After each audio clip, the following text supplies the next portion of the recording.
بسم اللہ الرحمن الرحیم۔ ایک دو مختصر سے سوالات ہیں۔ ایک صاحب نے پوچھا ہے کہ تعزیت کا مسنون طریقہ کیا ہے؟ کیا ایک دفعہ فاتحہ اور 3 دفعہ سورہ اخلاص پھر دعائے میت پڑھنا مسنون ہے؟ کیا ہر تعزیت کرنے والے پر واجب ہے کہ وہ دعا کے لیے کہے؟ کیونکہ بعض اوقات کثرت دعا بھی بعض اوقات طبیعت پر بوجھل سی چیز بن جاتی ہے۔ اور دوسرا ہے کہ کیا دفاتر میں مخصوص جائے نماز میں جماعت کے ساتھ نماز پڑھنے سے بھی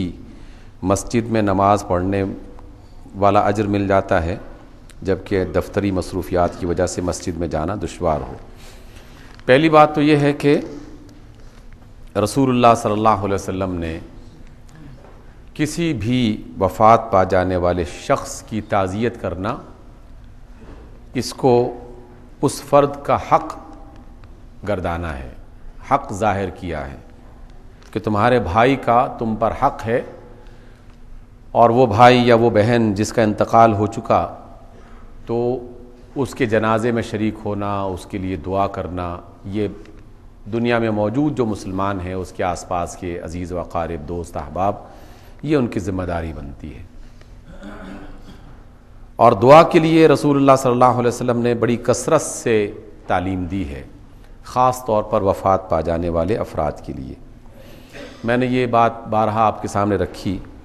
آپ علیہ السلام نے فرمایا کہ جب بھی کوئی شخص دنیا سے رخصت ہو جاتا ہے تو وہ اپنی قبر میں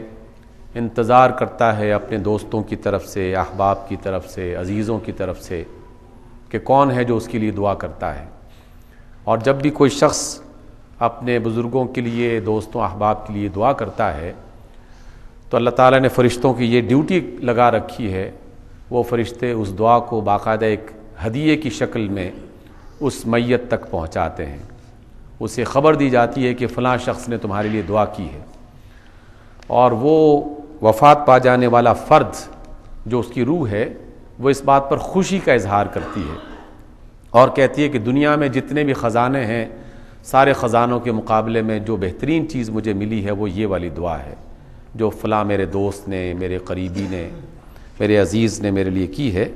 اس لیے اپنے وفات پا جانے والے لوگوں کے لیے دعا کرنا یہ ایک مسنون طریقہ ہے اور اس پر عمل ضرور ہونا چاہیے۔ البتہ اللہ کے رسول صلی اللہ علیہ وسلم نے اس کے لیے کوئی خاص ایسا طریقہ متعین نہیں کیا سوائے نماز جنازہ کے۔ اس میں تو ایک طریقہ متعین ہے، اس کی 4 تکبیرات ہیں اور ہر تکبیر میں کچھ پڑھنا پڑتا ہے، لیکن اس کے بعد نماز جنازہ کے علاوہ آپ جو بھی جس حال میں بھی دعا کریں گے اس کی بھلائی کے لیے، اس کی مغفرت اور بخشش کے لیے،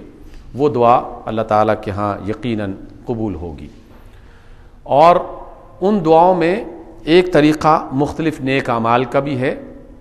جن نیک اعمال میں قرآن مجید کی تلاوت بھی ہے، اور اسی وجہ سے پورا عالم عرب، جس میں بہت ساری جگہوں پر مجھے جانے کا اتفاق ہوا، تو وہاں یہ ایک جملہ عام پڑھا جاتا ہے، بولا جاتا ہے جب بھی کوئی شخص کسی کی تعزیت کے لیے کہیں جاتا ہے تو کہتے ہیں کہ اقرأ الفاتحہ، یعنی فاتحہ پڑھو۔ وہی لفظ ہمارے ہاں بھی معروف ہے کہ فلاں کی فاتحہ جو ہے پڑھنی ہے۔ اس کا مطلب یہ نہیں کہ فاتحہ پڑھنا یہ اصل مقصود ہے، بلکہ یہ قرآن مجید کا حصہ ہے چونکہ، اور قرآن مجید کی صورتوں میں سورۃ الفاتحہ کا ایک بڑا مقام ہے اور اس کی بڑی ایک عزت اور احترام ہے۔ اس وجہ سے اس قرآن مجید میں سے سورۃ فاتحہ کو خصوصی طور پر پڑھا جاتا ہے۔ اس لیے سورۃ فاتحہ پڑھ لی جائے، معوذتین پڑھ لی جائے، کوئی بھی قرآن مجید کا حصہ پڑھ لیا جائے، اس کے بعد دعا کی جائے، یا فاتحہ کے بعد پھر درود شریف پڑھا جائے، درود شریف کے بعد پھر دعا کی جائے۔ دعا کے لیے سب سے بہترین طریقہ یہ ہے کہ سب سے پہلے الفاتحہ پڑھی جائے، پھر اس کے بعد درود شریف پڑھا جائے، پھر اس کے بعد جو دعا کرنی ہے وہ دعا کی جائے، کیونکہ فاتحہ اللہ کی تعریف ہے، درود شریف رسول اللہ صلی اللہ علیہ وسلم کے ساتھ محبت کا اظہار ہے، اور اس کے بعد جو دعا کی جائے گی یقیناً وہ اللہ کے ہاں قبول ہوگی۔ البتہ اس میں یہ لازمی نہیں ہے، اگر کوئی شخص یہ پڑھنے کا اسے اتفاق نہیں ہو سکا یا موقع نہیں مل سکا، اس نے ویسی ایک جملہ اللہ سے کہہ دیا کہ اللہ فلاں کی بخشش کر دے، تو یہ جملہ بھی اس کے لیے دعا ہے۔ دوسرا، ہمارے ہاں یہ رواج ہے پاکستان میں خاص طور پر کہ جب بھی کسی شخص کا انتقال ہوتا ہے تو مجلس لوگ بیٹھتے ہیں تعزیت کرنے کے لیے، تو جو بھی نیا بندہ آتا ہے وہ آ کے کہتا ہے کہ دعا کرو، اور سب لوگ ہاتھ اٹھا کے پھر اس میں دعا میں شریک ہو جاتے ہیں۔ میں اس کے بارے میں کوئی بہت جانا کوئی ایسی بات نہیں کہنا چاہتا، کیونکہ اس میں کوئی ایسا مسئلہ ہے نہیں۔ اگر کوئی شخص چپکے سے آ کے بیٹھ جاتا ہے اور وہ اپنے دل میں دعا کر لیتا ہے تو اس کی تعزیت بھی پوری ہو گئی، اور کوئی شخص آ کے بلند آواز میں کہہ دیتا ہے کہ دعا کر لو اور سارے لوگ دعا کر لیتے ہیں، اس میں بھی کوئی حرج نہیں ہے۔ یہ کوئی ایسا عمل نہیں ہے جس کے بارے میں آپ کہیں کہ جناب یہ بدعت ہو گئی ہے اور اس کی وجہ سے عمل ضائع ہو جائے گا یا اس کا اجر ضائع ہو جائے گا۔ میں نے بہت ہی جو بڑے علماء ہیں، خاص طور پر پاکستان میں جو اہل حدیث علماء کہلاتے ہیں، ان میں سے بڑے علماء کی مجالس میں بھی میں نے دیکھا ہے کہ ان کے ہاں بھی باقاعدہ اس بات کا اہتمام کیا جاتا رہا ہے، اور وہ اس چیز کو غلط انہوں نے نہیں سمجھا۔ یہاں اسلام آباد میں کچھ عرصہ پہلے ایک بڑے معروف عالم گزرے ہیں، عبدالغفار حسن ان کا نام تھا، ان کی اہلیہ کا انتقال ہوا تو ہم لوگ گئے تعزیت کے لیے۔ اب وہ خالصتاً ایک اہل حدیث مسلک سے ان کا تعلق تھا۔ ہمارے ہاں یہ والی عمل جو ہے ان کی مجالس میں عام طور پر نہیں ہوتا، لیکن پاکستان میں ہر طرح کے مسالک سے مذاہب سے لوگ تعلق رکھنے والے آتے ہیں، تو لوگوں نے آ کے دعا کرنا شروع کی، جو بھی آتا دعا کریں، اور وہ بھی ہاتھ اٹھا لیتے دعا کر لیتے۔ تو بعد میں کچھ لوگوں نے ان سے کہا کہ جناب آپ تو مسلکاً اہل حدیث اس سے تعلق رکھتے ہیں، تو آپ کیوں ہاتھ اٹھا رہے ہیں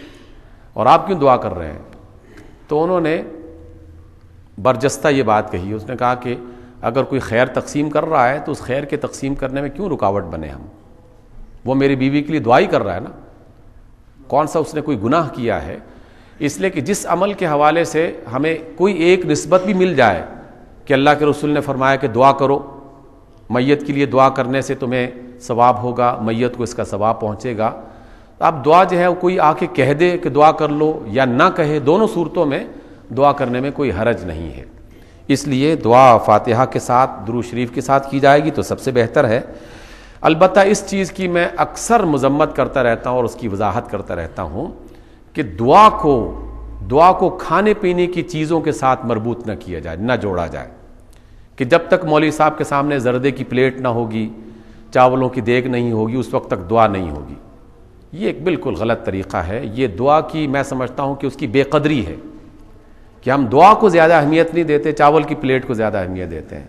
اور بھنے ہوئے چنے اور ریوڑیاں جو ہے اس کو ہم زیادہ اہمیت دیتے ہیں کہ اس کے لیے چلو وہاں ریوڑیاں ملیں گی اور چنے ملیں گے۔ بہت سے لوگ اس وجہ سے جمع ہو جاتے ہیں۔ دعا کو اس طرح کی لوازمات سے الگ کیا جائے، یہ اللہ تعالیٰ کے ساتھ ایک تعلق ہے، اور اس بندے کے ساتھ کہ جس سے آپ اپنی محبت کا اظہار کرنا چاہتے ہیں۔ اس لیے کھانے پینے کی ان مجالس کو ختم کرتے ہوئے براہ راست دعا جس طریقے سے کریں گے انشاءاللہ اللہ تعالیٰ کے ہاں وہ دعا قبول ہوگی، اور اس میت کو اس کا اجر ملے گا اور اس کی بہتری ہوگی۔ جو سوال ہے کہ دفاتر میں مخصوص جائے نماز پر نماز پڑھنے سے کیا مسجد میں نماز پڑھنے کا اجر ہوگا، یہاں دو باتوں کی وضاحت میں کرنا لازمی سمجھتا ہوں۔ جن دفاتر میں باقاعدہ کوئی جگہ متعین کر دی جائے کہ جہاں ہم جماعت کے ساتھ نماز پڑھا کریں گے، اور وہ دفاتر مسجد سے نسبتاً فاصلے پر موجود ہوں، اور اس مصلی پر، اس جگہ پر جہاں لوگ مسلسل نماز پڑھتے ہوں، اور ان بڑے دفاتر میں کچھ ایسی جگہیں مخصوص ہوتی ہیں، وہاں جب آپ باجماعت نماز پڑھیں گے تو آپ کو پوری جماعت کا ثواب ملے گا۔ البتہ جو دفتر بالکل مسجد کے ساتھ ہے، پڑوس میں ہے، اور وہاں آدمی باوجود موقع کے اور آنے کی فرصت کے پھر بھی وہ دفتر میں نماز پڑھتا ہے، تو یقیناً اسے وہ والی کیفیت میسر نہیں آئے گی۔ دوسری بات، بہت خوبصورت اللہ کے رسول کا فرمان ہے۔ اللہ کے رسول نے یہ نہیں فرمایا کہ تم لازماً کسی مسجد میں جا کے نماز پڑھو گے تو تمہیں 27 نمازوں کا ثواب ملے گا۔ اللہ کے رسول نے فرمایا کہ جو باجماعت نماز ادا کرے گا اس کو 27 نمازوں کا ثواب ہوگا۔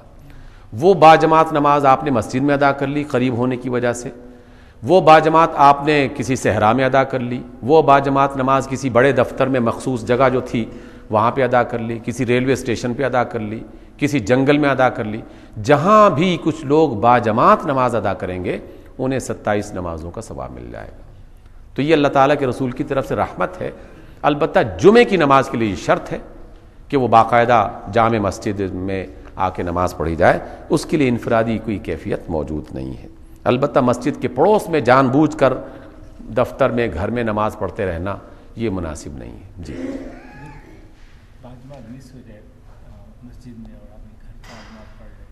جی آپ نے پوچھا ہے کہ اگر مسجد میں کسی وجہ سے باجماعت نماز پڑھنا جو ہے وہ مس ہو گئی ہے، لیٹ ہو گیا آدمی، اور وہ پھر گھر میں باجماعت نماز ادا کر لیتا ہے یا دفتر میں باجماعت نماز ادا کر لیتا ہے، تو یہ بھی ٹھیک ہے، اس میں کوئی حرج نہیں ہے، اس میں بھی کوئی حرج نہیں ہے۔ باجماعت نماز پڑھنے کا اور مسجد میں جو جانے کا اس کا ارادہ اور نیت تھی، اس کی وجہ سے بھی اس کو ثواب انشاءاللہ میسر آئے گا۔